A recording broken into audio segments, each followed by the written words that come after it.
Buenos días a todos. En primer lugar, gracias a La Barandilla por esta invitación, honorífica invitación. Es para mí un placer y estar aquí esta mañana. Me consta que conozco a todos los miembros de La Barandilla hace muchos años.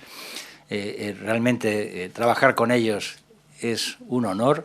Ellos han sido pioneros, y creo que la palabra pionero a veces se usa de muchas maneras, pero sin lugar a dudas, en abordar el tema del suicidio hace muchos años. Y lo han hecho contra viento y marea, o sea, sin recursos, sin medios, pero con esa firme determinación de ayudar, de dar asistencia a aquellas personas, a aquellas áreas más huérfanas de nuestra sociedad, como es el tema de la enfermedad mental y del suicidio.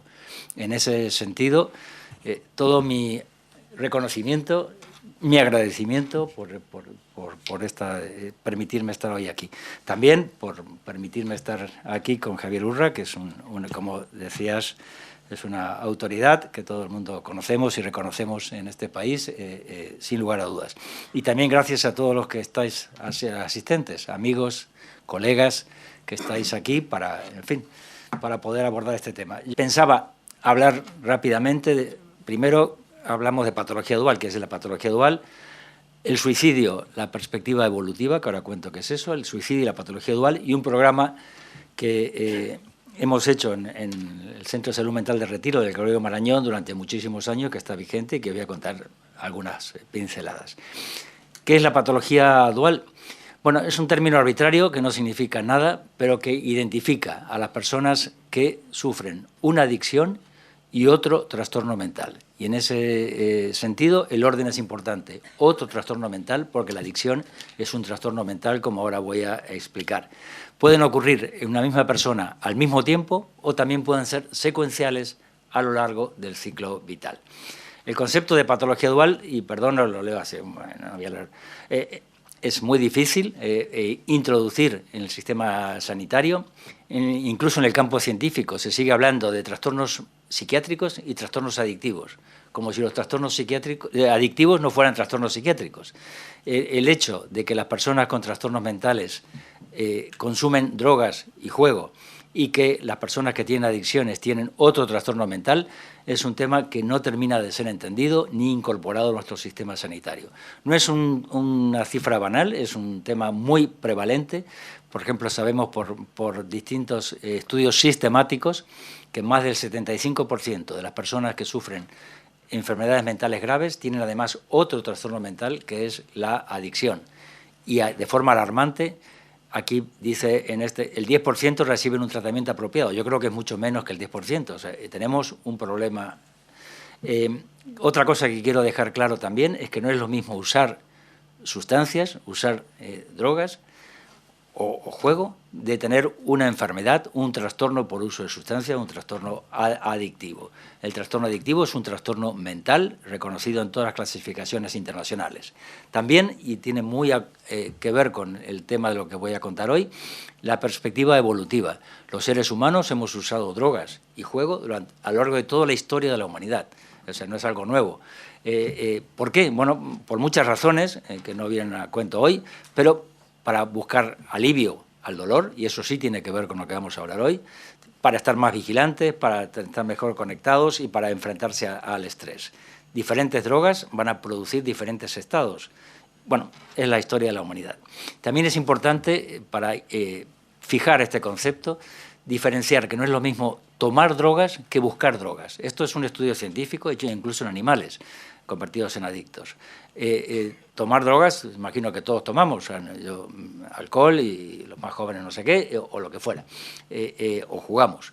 Pero no es lo mismo usar una droga que buscar drogas. Lo definitivo en las personas que tienen una enfermedad adictiva es la búsqueda de esta sustancia o la búsqueda del juego de una manera o de otra.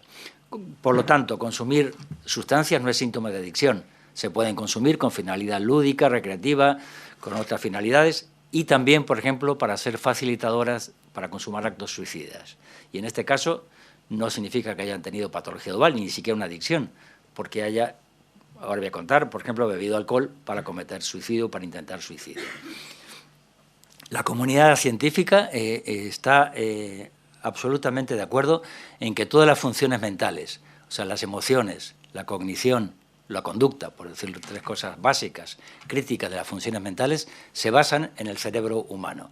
Este cerebro humano que sustenta las funciones mentales básicas a veces se altera, se avería y da lugar a disfunciones del cerebro que nosotros llamamos en psiquiatría trastornos mentales, que están basados todos en el cerebro, basados en cómo se configura el cerebro, los circuitos y sistemas cerebrales que sustentan nuestras funciones mentales.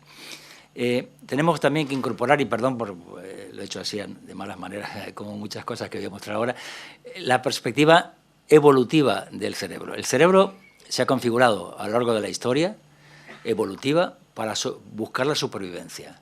El cerebro no busca la verdad, la justicia, no busca sobrevivir. Y para sobrevivir, ¿qué hace falta? Agua, comida, sexo, ampliar el territorio y la interacción social. Porque un hombre, una persona que no interacciona, imaginaros en la antigüedad, era una persona sola es una persona muerta. Lo es también casi en nuestros días.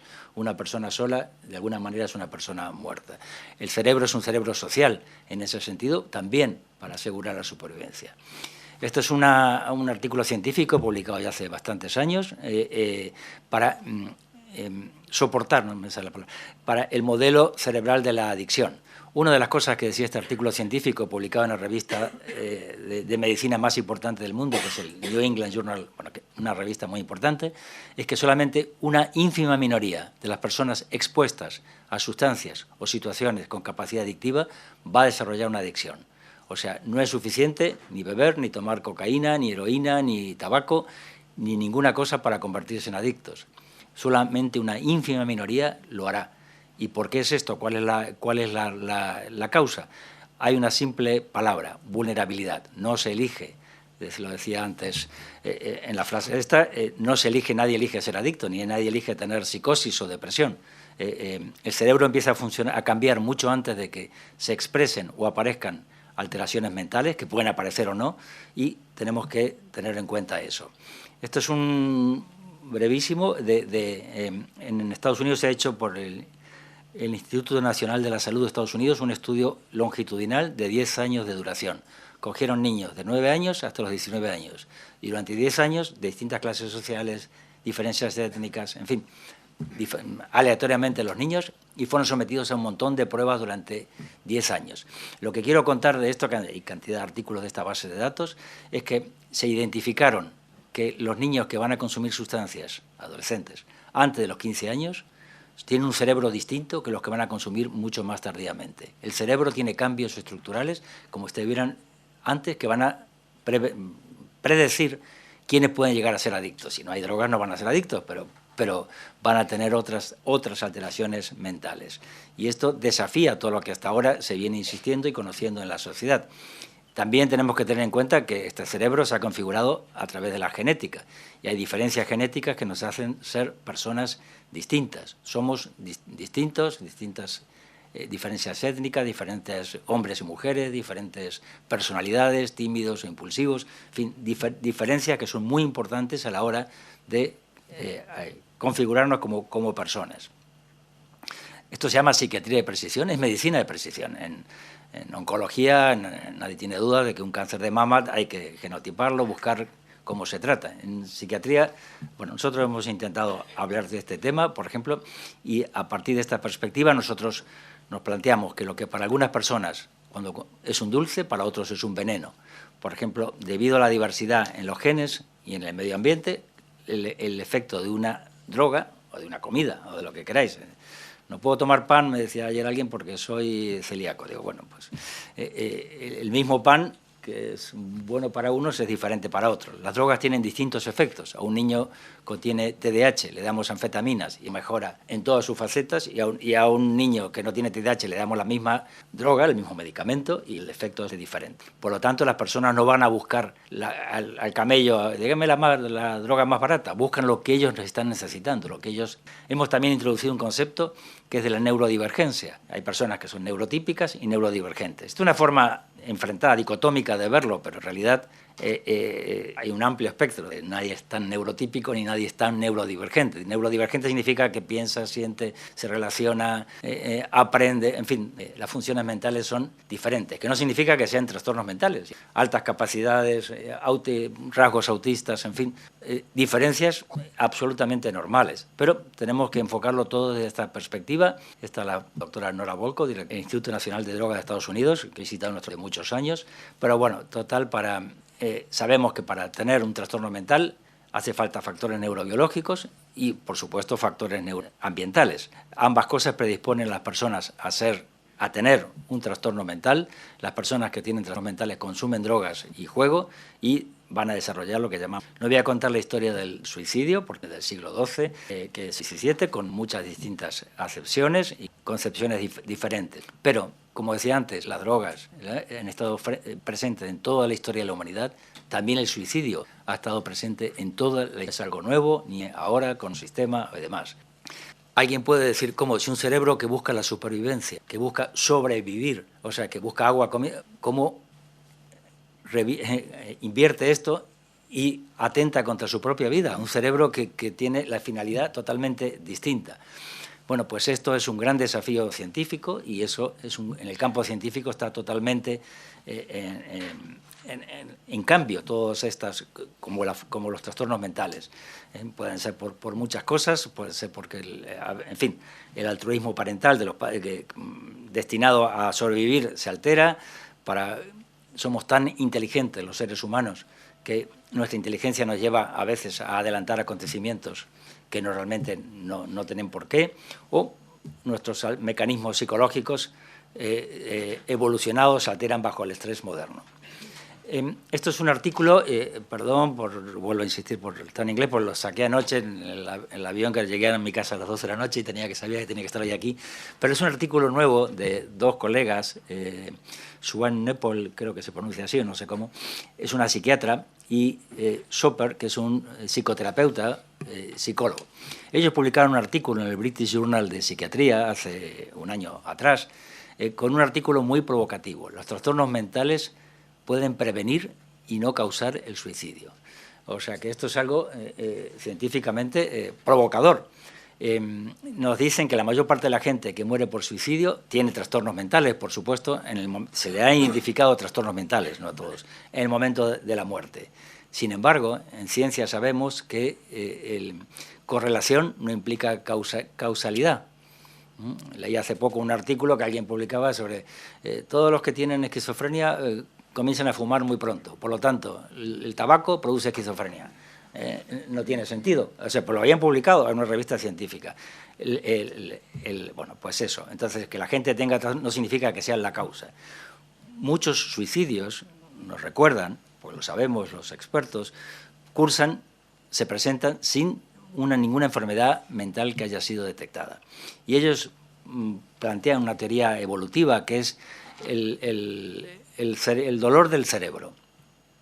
Que el cerebro sufre, tiene un dolor, y que esto es uno de los elementos que debe ser tenido en cuenta a la hora de identificar el suicidio.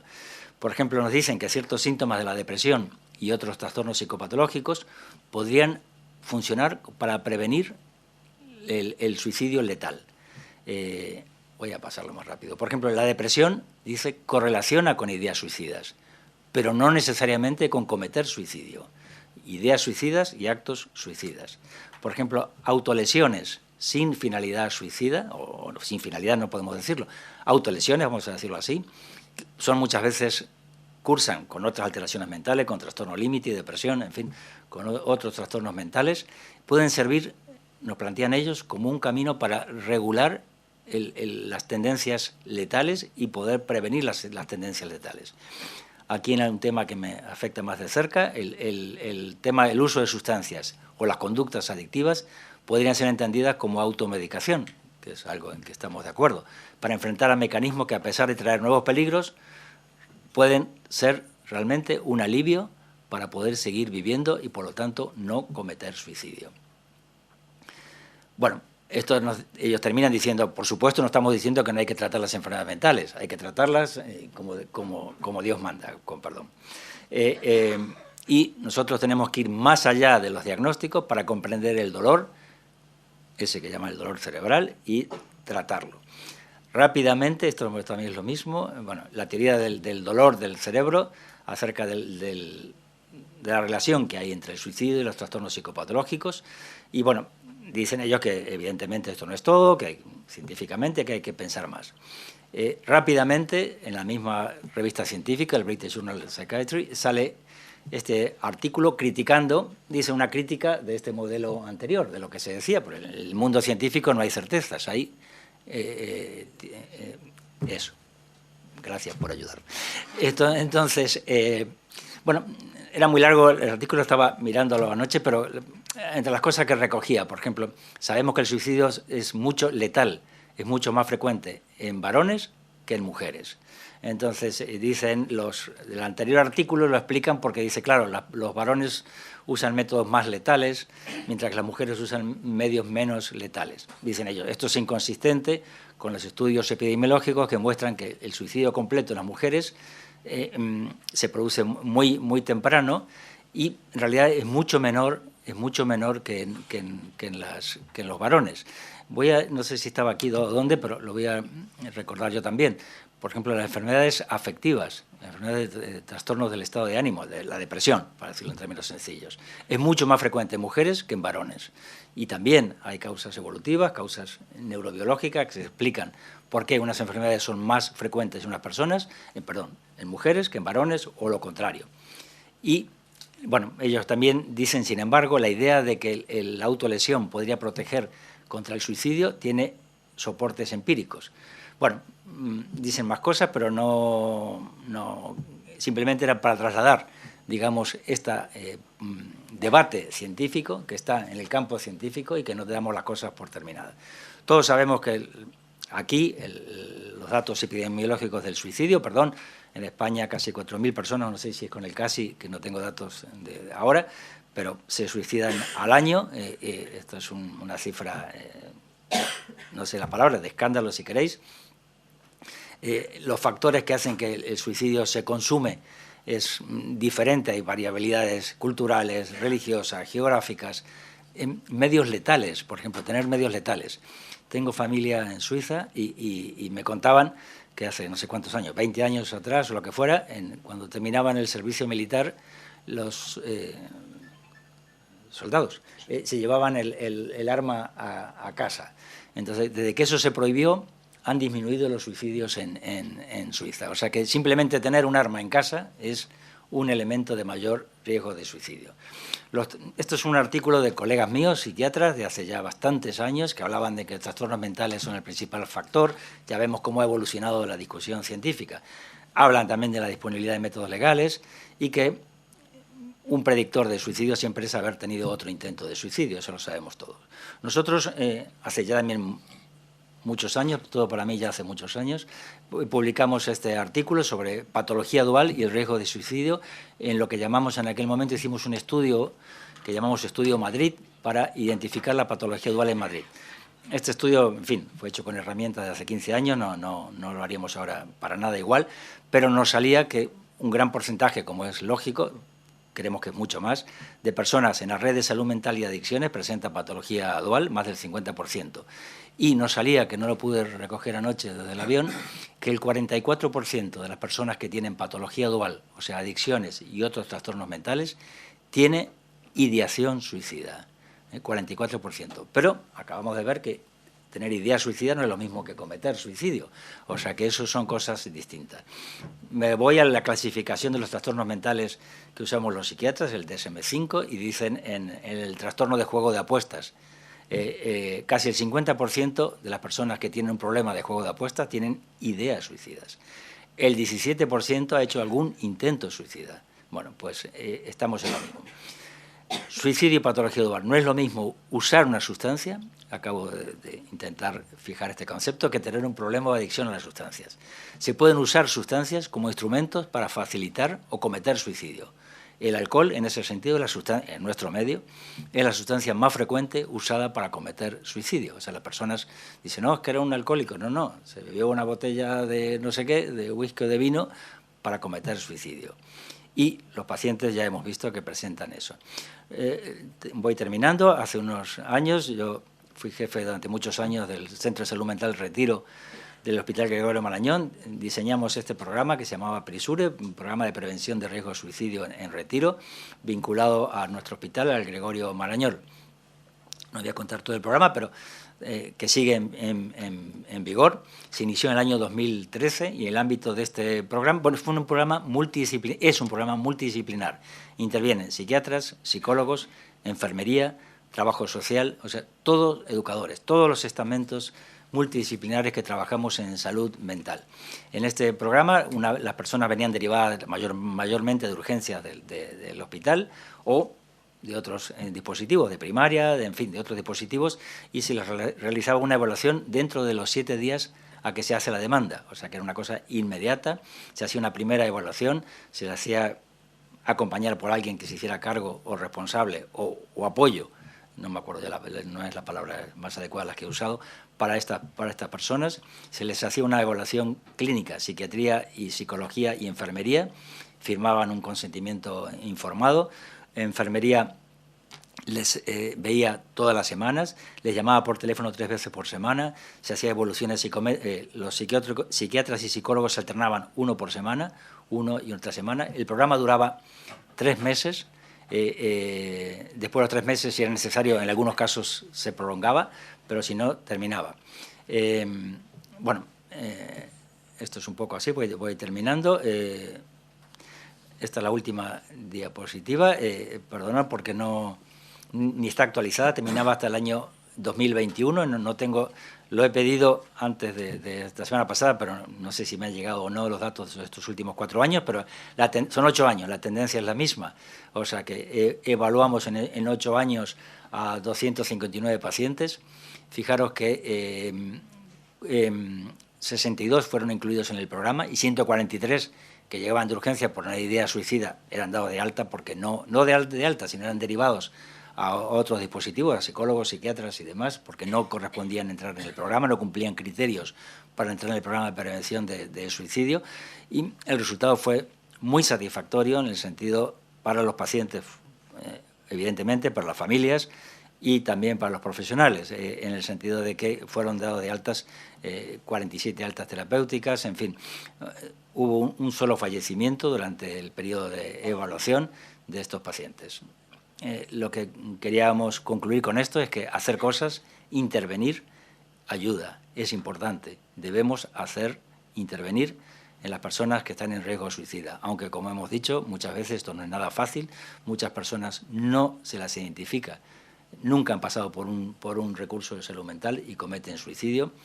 En mi historia profesional, pacientes que he visto unos días antes estaban estables, bien, no hubiera imaginado nunca, se suicidaban 2 o 3 después o al siguiente. Enorme incertidumbre. Primero las culpas, cuando perdemos a alguien que estamos tratando y que hacemos vínculos, que hemos hecho mal, que equivocamos, ha sido así, factores impredecibles. Muchas gracias, disculparse. Perdón por el mensaje publicitario. La Sociedad de Patología Dual organizamos nuestros congresos anuales y este próximo año lo organizan nuestros compañeros, colegas de Valencia. Será el 6-9 de mayo próximo en Valencia. Gracias. Onda local de Andalucía. Para mí es un honor estar en el Congreso de los Diputados, en esta sala. Clara Campoamor, muchísimas gracias a las diputadas, a los diputados, a todos ustedes. Y muchísimas gracias, Néstor. Qué hombre tan sencillo, ¿no? Tan humilde. Que de veces has pedido disculpas habiendo dado una charla absolutamente magistral. Bueno, he traído 2 libros para que queden en el Congreso de los Diputados. Uno es Intentando interpretar y prevenir el aumento del suicidio. He tenido el honor de coordinarlo, es de la Academia de Psicología de España. Y luego otro que, además, cuando la salud mental quiebra, lo ha prologado un compañero, por lo menos hasta ahora, del Gregorio Marañón, Celso Arango, íntimo amigo. Dos cosas a lo que decía Néstor y antes, pues a Junivel, a todos los que conforman, a Ana y a mi querido amigo, pues que la barandilla la verdad es que trabaja muy bien. Ya el nombre fue muy acertado, son muy buenos profesionales y sí, muy bellísimas personas. Por lo tanto, enhorabuena por el trabajo que hacéis más allá de la concienciación. Segundo, a lo que decía Néstor, me ha parecido que apuntabas mucho al cerebro. déjame que te matice desde mi perspectiva que el ser humano no es lógico. El ser humano es psicológico.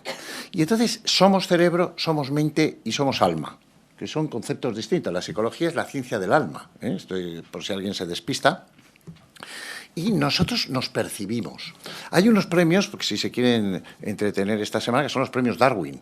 Porque gente inteligente acaba muriendo por su estupidez o queda estéril para siempre. Se llaman premios Darwin. Es decir, la estupidez humana es parte de ese término tan acertado que ha empleado Néstor, que es la vulnerabilidad. Como aquí estamos personas adultas, y entiendo que todos más o menos capaces, más o menos, porque el 80% de la población cree que es más inteligente que la media, lo cual ya da que preocupar. Pero bueno, la pregunta sería, ¿el mundo sería mejor sin suicidio? Es que esta es la pregunta que nos tenemos que hacer. Y yo la puedo contestar porque yo, esta noche pasada y la que viene, tengo a 9 niñas que se quieren suicidar en mi centro en Brea de Tajo. Por tanto, yo lucho. Y voy muchas noches a las 3 de la mañana para que no se suiciden. Ahora, como principio filosófico de la vida, ¿sería mejor la incapacidad? ¿No poder suicidarnos? ¿Sería mejor? Yo empiezo a estar muy cansado del cochecito que me he comprado, que es japonés, y es que me dice todo. Me dice cuando tengo que parar, pare, tomo un café, pero si yo soy de Colacao. Es decir, la vida tiene mucho de libertad. Y este es un dato también que quiero transmitir. Ahora bien, hablabas, Néstor, del tema de las armas. Nos va a acompañar un magnífico comandante de la Guardia Civil y claro que tener un arma genera una mayor dificultad, un mayor riesgo y un mayor... Es decir, en España, cuando alguien tiene un brote psicótico, etcétera, como ataca con un cuchillo, y hablamos de trastorno mental, y hemos tenido una doctora que mató a alguna compañera y algún paciente. Claro, si tienes una ametralladora, pues lo que haces es cometer un hecho mayor, aunque la realidad sea la misma. Y comienzo, por tanto, pero en el 2024 se quitaron la vida 209 menores de 25 años, 209. 7 preadolescentes de 10 a 14 años, 76 adolescentes de 16 a 19 años y 126 jóvenes de 20 a 25 años. Aquí yo sí remarcaría, subrayaría atención a la depresión, porque estamos teniendo a muchos jóvenes, adolescentes, que están afectos de depresión. Pero les quiero decir que yo he sufrido 2 infartos de miocardio. Llevo 6 stent en el corazón, todos atendidos magníficamente en el Gregorio Marañón. Yo no soy cardiólogo. ¿Qué estamos haciendo? Que va gente que ha padecido una... Yo he sido trastorno bipolar, un artista. Entonces lo cuenta y quiero ayudar. ¿Realmente ayuda? Este es un gran problema, ¿eh? No, yo creo que no ayuda a nada. Hay que estudiar, hay que saber, y me parece muy preocupante que la gente nos cuente sus historias como si eso pudiera ayudar. Porque además el sesgo es muy grande. Y me parece que estamos haciendo mucha pseudociencia, mucho sectarismo. Me preocupa sobremanera esa situación. El 80% de los pacientes con depresión en algún momento presenta ideación suicida. Y ahí sí podemos entrar en esa fase bipolar, maníaco, depresión. 80%. La depresión es una muy mala enfermedad. Es decir, lo que pasa es que la gente no puede decir que porque ayer el Barcelona perdió, si es del Barcelona esté deprimido. Se hace un uso de la palabra que es que al final se prostituye y esto realmente es preocupante. El mayor grupo etario de suicidio es el de 30 a 39 años. Y se habla, suicidio, los niños. Causa esencial, y lo estaba comentando con Parlamento, con la televisión española, es el acoso escolar. El hecho dramático en Andalucía de Sandra, 14 años, que se quita la vida porque otras compañeras la han ridiculizado, la han vejado. Y no ha funcionado, por mucho que diga el colegio, que es un gran colegio, que tiene también sede en Madrid, y los protocolos. Pero si se ha suicidado. ¿Qué protocolo? Es decir, pero si ha habido 2 denuncias de los padres, pero si ha intervenido una psicóloga que lleva un informe, y se ha mirado para otro lado. Por lo tanto, lo que tenemos que hacer en el tema de los niños es que los profesores y las profesoras sean líderes, que sean los que manden, y al matón sacarlo y decir, no, aquí esto no va a funcionar así. Segundo, hay que hacer que el grupo sean realmente cascos azules y que el resto de los niños, pues en una clase de 27, si 25 se ponen a favor de la víctima, por mucho que el acosador tenga uno, no sería posible. Por tanto, todo eso hay que hacerlo. Y hay que transmitirlo. Yo no les hablo desde la teoría, les hablo desde lo que hago. Y desde luego, señorías, están invitadas cualquier día, no caduca, a ver el centro mío. Y en mis centros, que tengo 3, una frase de violencia de género, una frase de acoso escolar supone la sanción a todo el grupo, que es profundamente injusto, profundamente injusto. Y se lo explico. Y ayer, por ejemplo, domingo, que estuve por la mañana, porque quiero que presionéis para que cambie. Esto es fundamental, ¿eh? Hay que tener valor. ¿Qué es lo que falta a esta sociedad? Valor. Es exactamente lo que le falta. Claro que la tasa de suicidio se triplica en el tema de los varones, y como decía Néstor. ¿Por qué? Porque el hombre es más violento. El hombre es mucho más violento contra sí mismo, el hombre es más violento contra los hombres y en algunos casos de manera cobarde contra las mujeres. El 55% elige el ahorcamiento. Esto en España está muy bien, cuáles son por empoderamiento, cuando es cazador con un tiro. Bueno, la mujer usa más psicofármacos, avisa, es otro formato muchas veces, ¿no? Pero, digo, recuérdenlo, 3.846 personas se suicidan. Estamos detectando cada vez más trastornos mentales. El otro día estaba con la presidenta de la Comunidad de Madrid, Isabel Díaz Ayuso. Con Celso se pidió 100 plazas. Se han creado 100 plazas en la Comunidad de Madrid, en los distintos hospitales. Y me corregirá Néstor, pero si tenemos hoy un problema de psiquiatría infanto-juvenil en la zona del Retiro, muy posiblemente haya que llevarlo a pediatría. Cuestan 8.000 euros plaza, mes. Vamos a empezar a decir las cosas por su nombre. Entonces, el problema es que se han creado 100 plazas, están cubiertas ya. El problema es por qué nos llegan tantos chicos, que hay niños de 8 años que dicen, ¿qué tal? Dice, ansioso. Pero bueno, ¿cómo puede tener un niño ansiedad? Un niño se puede aburrir, pero ¿qué nos está pasando en ese sentido en la sociedad? Una cosa que estoy preocupadísimo, en la calle Roncesvalles 2, que es Retiro, ahí tenemos niñas y niños que le dices el viernes, ¿qué vas a hacer este fin de semana? Nada. Vas el lunes y dices, ¿qué has hecho? Nada. Una abulia total, una falta de ilusión total. Yo tengo un maestro mío que tiene 96 años, que se llama Santiago Nogaledo, y le pregunto, y siempre está hablando del futuro, y tiene 96 años. Eso es lo que les falla a nuestros chicos, ilusión, motivación. ¿Qué les hace sentirse vivos? Y este es un problema que tenemos. Por lo tanto, la desmotivación total es un problema. Se ha hablado de la vulnerabilidad y, desde luego, los estudios de Antonio Damasio, etcétera, nos explican que los lóbulos frontales se desarrollan hasta los 21 años. Bien es cierto que he escrito un libro que es Inmadurez colectiva, porque veo a gente de 60 años que no ha madurado, tiene mal pronóstico. O sea, el inmaduro es como el vago, mal pronóstico. Y otra cosa es, ¿qué es lo que apreciamos? Incapacidad para aceptar el sufrimiento. Nada que ver. Pongan punto y aparte, no estoy hablando de eso. Pero en mi centro, si van a verlo cuando quieran, están rajados todo su cuerpo. Están todo el día que puedan con todo. Sí, porque no admite el elemento emocional. Y entonces lo traen todo al dolor físico. Una sociedad que está siempre en la emoción. Me llama la atención, los premios Goya. Está todo el mundo llorando cuando recibe el premio. ¿Por qué lloras si le estamos dando un premio? Por cierto, que luego dicen, no, es que no me lo he preparado. Joder, hace 3 meses que sabías que te ibas a... Yo le quitaría el premio. O el que te dice, ya era hora, pues se lo quitaría por soberbio. O el de no me lo merezco, pues se lo quitaría. O sea, en fin, es que daría pocos. Lo que quiero decir es que la vida hay que llevarla en los propios brazos. Estamos haciendo una sociedad que la gente se quiebra. ¿Pero por qué? Porque hacemos una sociedad Disney, una sociedad de parque temático. Pero la vida es dura, la vida es pasión, la vida es amor, la vida es desamor, la vida es despedirse. Hay que ir preparándose para la despedida. Por lo tanto, si no hacemos eso con los niños, crearemos muchos medios y emplearemos muchos individuales, pero la patología es dual. La patología no solo es dual, la patología es social. Es que esa es la problemática. Cuando hablamos de la corrupción, de putas, de... Claro, estamos hablando. Todo eso, claro, que cala en los chicos, más cuando dices... Un piso, dificilísimo. Ruptura de pareja, casi seguro. El carpe diem se interpreta desde un punto de alcohol o de otras drogas, polidrogas, sino, pues como una fórmula de salida, ¿no? Constatamos percepción real o subjetiva de soledad. Esto ya se vio con la COVID. Los chicos están mucho más en la red, pero tienen mucho sentimiento de estoy solo. Y se entiende. Y tú te vas a tomar...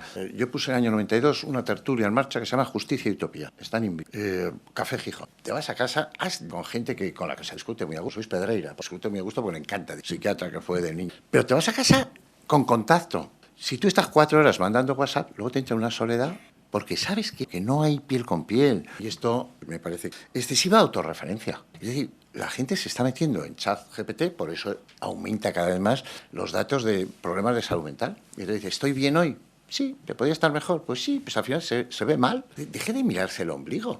Un tema que quiero denunciar es que cuando antes decías, y me parece que se ha mentado, Néstor, TDAH, trastorno por déficit de atención y hiperactividad, que me acuerdo que cuando monté el Centro de Educación Especial a Pascovi en Villalba, con el doctor Castroviejo, todo hace muchos años, y con el doctor Campos, les dábamos Coca-Cola y café. ¿Por qué? Bueno, tiene unas características. Claro, es que hay que saber mucho.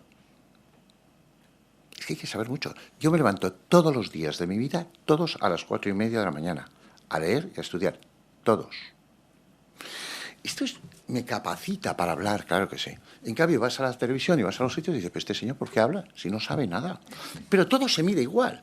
Entonces, claro, no, es que bueno, esa es su opinión, ¿no? Es que hay teoremas que no son teorías. O sea, y la ley de la gravedad no es discutible.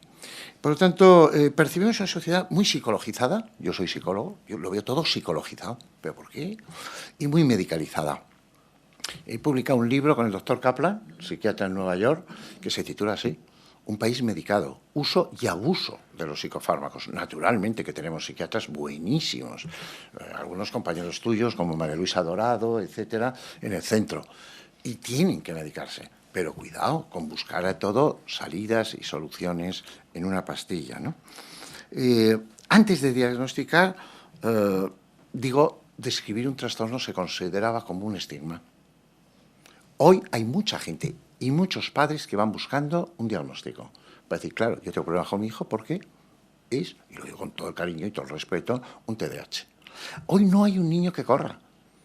O sea, hoy es un hiperactivo. Hoy no hay un tímido. Es un fóbico social. Claro, el DSM-5 tienes que comprarte un carrito y el CIE-11, porque claro, cada vez va desarrollándose más. Entonces todo el mundo le pilla algo.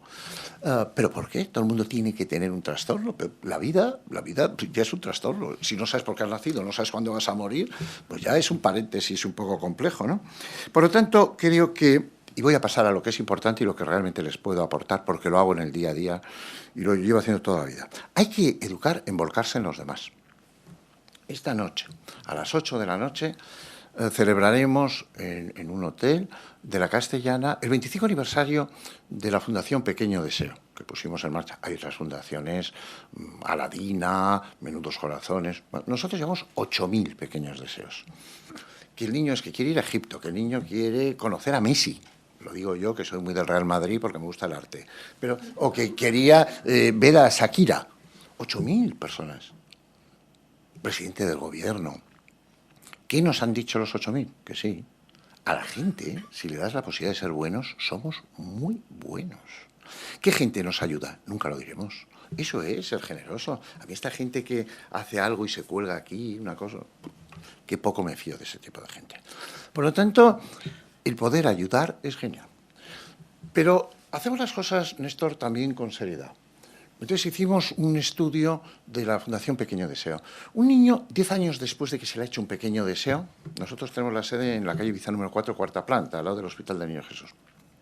¿Qué recuerda a los 10 años?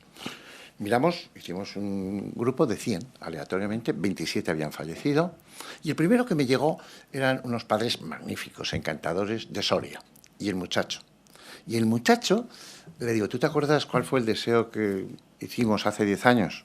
Me miró y me dijo, claro, estuve 6 horas con 2 periodistas, no voy a decir cuáles, son 2 periodistas deportivos y los 2 se llaman Manolo. Y entonces les dije, bueno, déjame que te haga otra pregunta estúpida.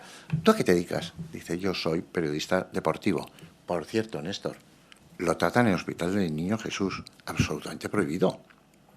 Tiene un diagnóstico que no es compatible con la vida. Está estupendo.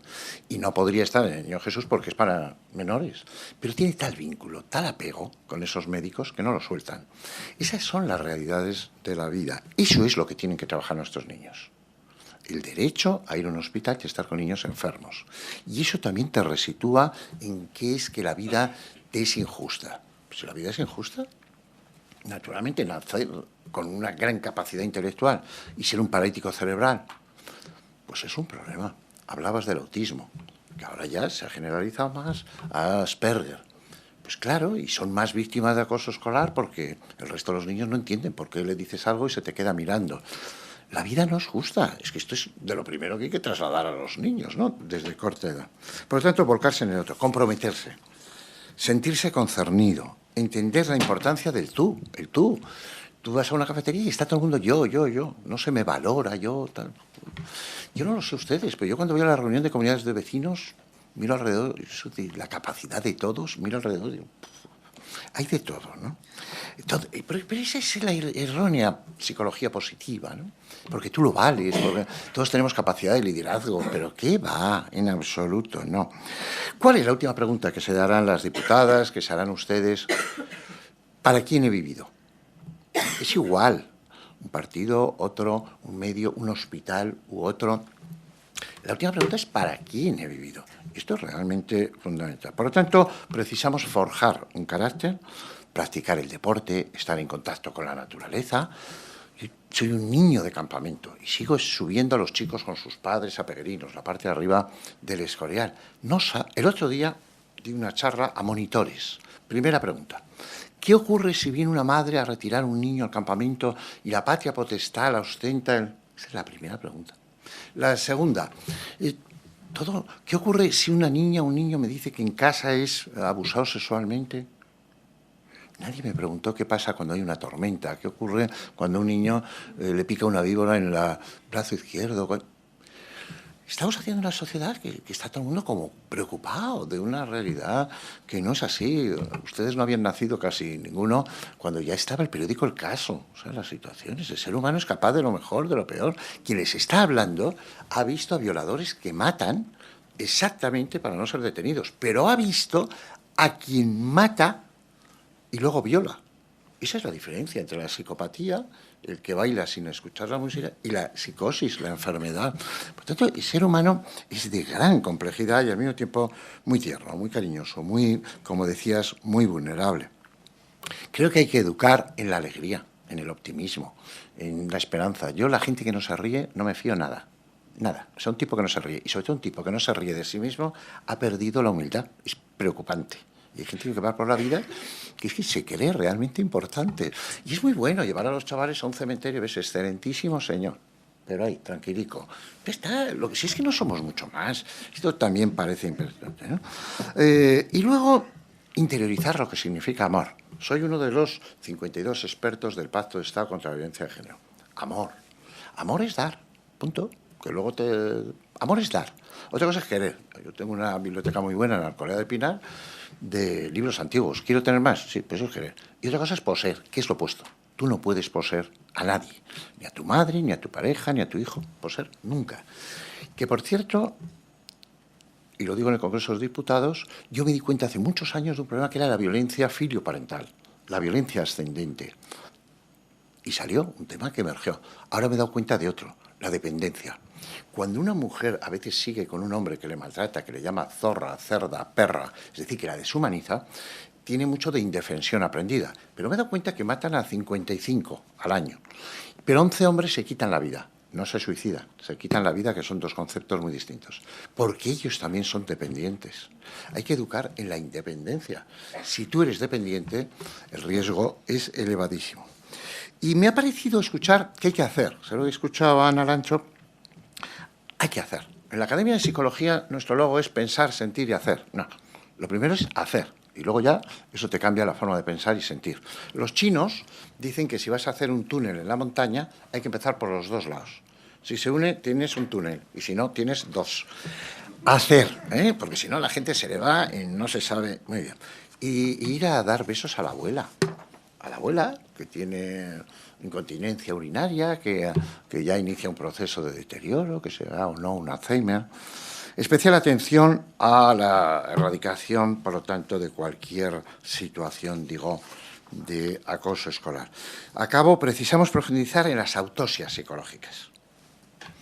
Ha dicho Néstor una frase, a mí, si me lo permites, me ha gustado mucho tu exposición, por lo sencillo, por lo humilde y por tu final. Has empleado hasta la palabra culpabilidad cuando has explorado a una persona 3 días antes y se ha quitado la vida. Y eso dice mucho, ¿no?, de un profesional ya de larga carrera y que me parece que, y además quiere ir a un curso a Valencia y estar aprendiendo de nuevo con los compañeros. La culpabilidad. ¿Realmente quien se quita la vida, en el caso de los adolescentes, siempre informa? Yo creí que sí. Pero Carlos Soto y otra gente, padres maravillosos, pues me han dicho, no, maravilloso, mi hija, tal. Y un día se quitó la vida. Y no había pauta de acoso, de agresión sexual, de malestar. No, y había bajado, y había comprado, y había llenado la nevera. Y claro, esto nos genera más interrogantes, más dudas, más preocupación, como tú has dicho, porque entonces, ¿cuál es el detector? Se ha dicho ya en esta mesa, quien ha intentado suicidarse una vez tiene un 70% de posibilidades de intentarlo. Claro que hay que quitarle los medios, claro que le puedes poner a una persona sombra, claro que requiere más un psiquiatra que un psicólogo, porque requiere, cómo no, medicación, o sea, pues claro que sí. Pero ¿y si su voluntad es quitarse la vida? Y claro que está bien poner una cristalera para que la gente no se tire desde un puente, porque aquí sabemos lo que vamos a encontrar dentro de 5 minutos, pero sepamos que no todo es fácil y creo que no debemos de manejarnos en la culpabilidad, en los padres, etcétera, de qué pude hacer yo, ¿no? Posiblemente nada. Es decir, porque se educa desde los padres, se educa desde la red social, desde los medios de comunicación, desde el temperamento. Se nace con un temperamento, esto no se dice. Hablabas de los psiquiatras, de los psicólogos, de los trabajadores sociales, de los terapeutas ocupacionales, las enfermeras, los educadores. El temperamento no se cambia. Ni yo voy a medir 1,90 ni voy a tener los ojos grandes y azules. Eso no va a pasar. El carácter es el yo y mis circunstancias, que decía Ortega, que el otro día escuché en la radio. Yo soy muy favorable a estos dos señores, a Ortega y Gasset. Este es otro. El problema de incultura es vastísimo, ¿eh? Es que es un tema realmente preocupante. Yo doy clases, que es de la Complutense, por eso te he dicho, y le dices a los alumnos, tienes que leerte este libro, y te miran como si fueras un maltratador. Te dicen, ¿entero? Claro, este es un problema que ya hasta los editores te dicen, meta láminas, meta dibujos, o sea, haga un cómic. Me parece preocupante, ¿no? Hay que mostrar, hay que motivar, a verbalizar las emociones. ¿Tienen más depresión las mujeres que los hombres? ¿Sí o no? Se ha dicho aquí que sí. ¿Seguro? ¿Quién va más al médico, la mujer o el hombre? ¿O es que el hombre no sabe transmitir sus emociones? ¿Ustedes tendrán pareja? Si tienen pareja que sea varón, ¿no les pasa a veces que el varón sabe que ustedes están enfadadas y le preguntan, ¿te pasa algo? Y dices, no, ¿por qué? Pero el varón no sabe de qué está. Es decir, hay que jugar al teatro. Hay que cambiar roles. Hay que enseñar a los niños un juego dificilísimo. El que no sabe lo que siente el otro pierde. Lo repito, es muy difícil ese juego. El que no sabe lo que siente el otro pierde. Bueno, por lo tanto, verbalizar. Estoy empezando a coincidir con Vygotsky, que decía que pensamiento y lenguaje van de la mano. Mucha gente dice, este es muy listo. Lo que pasa es que no sabe explicarse. Lo dudo. Si tú sabes hacer una paella, la explicas. Luego tendrás que darle el toque. Pero el lenguaje es esencial y estamos perdiendo muchas veces la riqueza del lenguaje. Especial importancia el profesorado. No voy a hacer publicidad, pero como Néstor ha empezado un poquito con lo de los psiquiatras, voy a continuar. Nosotros pusimos con Aula Siena, que son maravillosos, llevan más de 100 años, es la revista Magisterio, y una universidad, que es la Camilo José Cela, y estamos en un máster en su 3ª edición para profesores. Y es para que ellos no sean clínicos, pero sean el fonendoscopio. ¿Quién es el fonendoscopio de la sociedad? Pues si el lunes llega un chaval y llega mal, destrozado, cansado, se duerme, algo pasa en su hogar. ¿Eso quién lo ve? La profesora, el profesor. ¿Y si el viernes todos quedan a divertirse y hay uno que no tiene amigos? ¿Y si a finales de mayo uno lleva la manga larga? ¿Quién capta todo eso? El profesor. Y ese es el que tiene, que llegar a los clínicos y detectarnos. Estamos sacando un vademecum, exactamente con la terminología sencilla. Hemos generado un observatorio. Me parece que la escuela en ese sentido, y no es recargar al profesorado, es darles herramientas para una situación que ahora es grave. Caso Lucía, podría contarles otro. Mi centro, Vereda de Tajo. Entonces tenemos una niña que viene porque se corta las venas. Se corta, voy y le digo, Lucía, esto no puede ser. O sea, está lleno de sangre, es impactante para los 96 chicos que tenemos. Le digo, ¿por qué no me escribes un librito? Este chico que dibuja muy bien nos hace la portada y yo te hago el prólogo. Y acerté. Yo ese día acerté. Y hace poco fui a dar una conferencia en una ciudad de Castilla y León y estaba ella, sus padres y el profesor. Fijaros, sus padres y el profesor. Y es una chica perfectamente integrada y tal. La pregunta que ella me hizo es muy percutiente. Javier, si yo hago eso, que le costó muchísimo escribir, ha sufrido mucho escribiendo, ¿salvaré una vida? Y le dije sí. Claro, lo que no le dije es que salvaría la suya. Pero esa chica no tenía ningún interés por su vida, pero sí por hacerlo por los demás. Hay que quitar muchas veces el foco de uno y ponerlo en otro, y me parece que eso es muy el ser humano. Por lo tanto, el vínculo, el apego... Existen personajes, son salvavidas. Yo he trabajado con gente desamparada, maltratada. Tenemos muchísimas dificultades. El 24% de los chicos que llevan en el centro son chicos adoptados de Europa. Todos de Ucrania, todos de Rusia. No son de Colombia, no de Chile, no son de Etiopía, no son de China. Eran países de había adopción internacional. Quieren querer, pero por otro lado creen que es un desamor hacia los padres biológicos. En mi centro, los chicos duermen, la mayoría son mucho más altos que yo, con un peluche. ¿Pero qué hace una chica de 16? Les falta. Es por lo tanto, claro, cuando yo tengo, Néstor, a una niña que coge en cuanto puede un hierro, se lo mete en el ano, se hace hematuria y con eso se lo mete en la boca y se lo traga, claro, cualquier psiquiatra o psicólogo clínico que sale de la universidad ayer cree que es una niña psicótica. Es una niña violada reiteradamente. Es una niña... Claro, yo hablo con la directora general de Extremadura, conoce muy bien el caso, es una directora maravillosa, psiquiatra. Y yo, el otro día viniendo del centro en mi coche, de pronto me oí, ¿cuántos hombres cabrones hay? A esa niña la antes. Y acabaremos diciendo que es tal, que hay que tratarla. ¿Y si lo hubiera pasado a ustedes, o a Ana, o a mí? Este es otro tema. Por lo tanto, a veces patologizamos cosas de otros temas. Yo he trabajado en Fiscalía 39 años, he estado en centros terapéuticos, he estado en un centro de reforma durísimo en Cuenca, he sido defensor del menor. El tiempo no lo cura toda falsedad. Pero es verdad que bien trabajado, los traumas, las situaciones pueden ser tratadas y tener gente maravillosa. Y problemas. En mi centro tengo a 3 chicos que son trans y están en el cambio. En ese tránsito, porque el ser humano siempre ha sido heterosexual, homosexual, transexual. Pero cuidado, que se nos está multiplicando. No será una moda. Que ha dicho, no habrá una cierta presión, ¿verdad? Que me pasa por la cabeza, ¿verdad?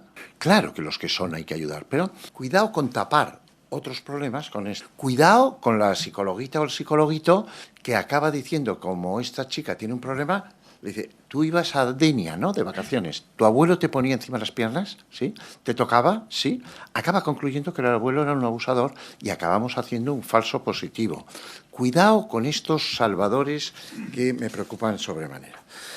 El peligro de las ideas suicidas, de los trastornos de alimentación, de las bandas, de las sectas, están en la red. La red tiene cosas muy positivas, pero tiene muy negativas, sobre todo para niños con algunas características muy particulares que le genera mucha desorientación, mucho riesgo.